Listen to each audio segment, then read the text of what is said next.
बिहार के विकासशील इंसान पार्टी के सुप्रीमो मुकेश सहनी के पिता जीतन सहनी की 15 जुलाई की रात में हत्या के बाद लोगों में गुस्सा भी है और सियासत में गर्मी भी। 16 जुलाई को सहनी के पिता का अंतिम संस्कार हो गया, लेकिन ये मामला बिहार पुलिस के लिए भी किसी चुनौती से कम नहीं है। कातिलों ने जिस बेरहमी से धारदार हथियार से कत्ल की इस खौफनाक वारदात को अंजाम दिया, उसे देखकर ऐसा लगता है कि कातिल किसी भी सूरत में जीतन सहनी को जिंदा नहीं छोड़ना चाहते थे। हालांकि अब पुलिस इस मामले में 4 लोगों को गिरफ्तार कर लिया है। इस दौरान 3 ऐसे बिंदु हैं जिन पर पुलिस की जांच केंद्रित है। दरअसल ये घटना बिहार के दरभंगा जिले के बिरौल थाना के जीरत गांव की है, जहां विकासशील इंसान पार्टी के सुप्रीमो मुकेश सहनी के पिता जीतन सहनी का 15 जुलाई की रात में हत्या कर दी गई। 16 जुलाई की सुबह जब उनका क्षत विक्षत शव घर से मिला तो पूरे इलाके में कोहराम सा मच गया। क्षत विक्षत शव को देखने से पता चलता है कि किसी धारदार हथियार से हत्या की गई है।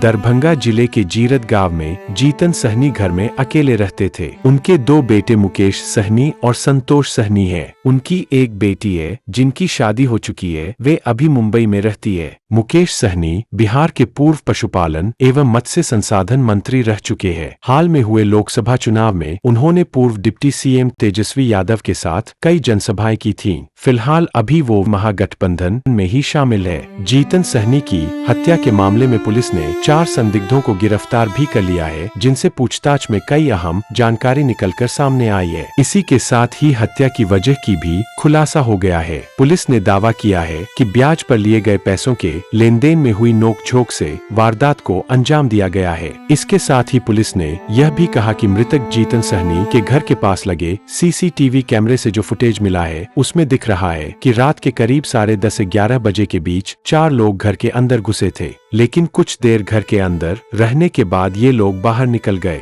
इन लोगों को चिन्हित कर हिरासत में लिया गया और इनसे पूछताछ की जा रही है। पुलिस के अनुसार पूर्व की हिस्ट्री, मोबाइल डिटेल्स, देर रात में घर में जाने का कारण, मृतक जीतन सहनी के साथ लेन देन आदि बिंदुओं को लेकर पुलिस ने पकड़े गए 4 संदिग्धों से पूछताछ की, तो वहीं अन्य लोगों से भी इसके बारे में पूछताछ की गई। तो इसमें सामने आया है कि पकड़े गए 4 संदिग्धों में से 2 ने जीतन सहनी से ब्याज पर पैसा उधार लिया था। जानकारी ये भी सामने आई है कि 4 लोगों में से एक ने अपनी बाइक जीतन सहनी के पास पैसों के बदले गिरवी में रखी थी। बताया जा रहा है कि ये लोग रात में इसी बाइक को छुड़ाने के लिए आए थे। तो वहीं ये भी बात सामने आई है कि इनमें से 2 लोगों के साथ जीतन सहनी की 2 दिन पहले कहासुनी भी हुई थी और तभी दोनों संदिग्धों को उन्होंने सबक सिखाने की धमकी दी थी। ऐसे में ये कहा जा रहा है कि हत्या के पीछे का यही सब कारण है।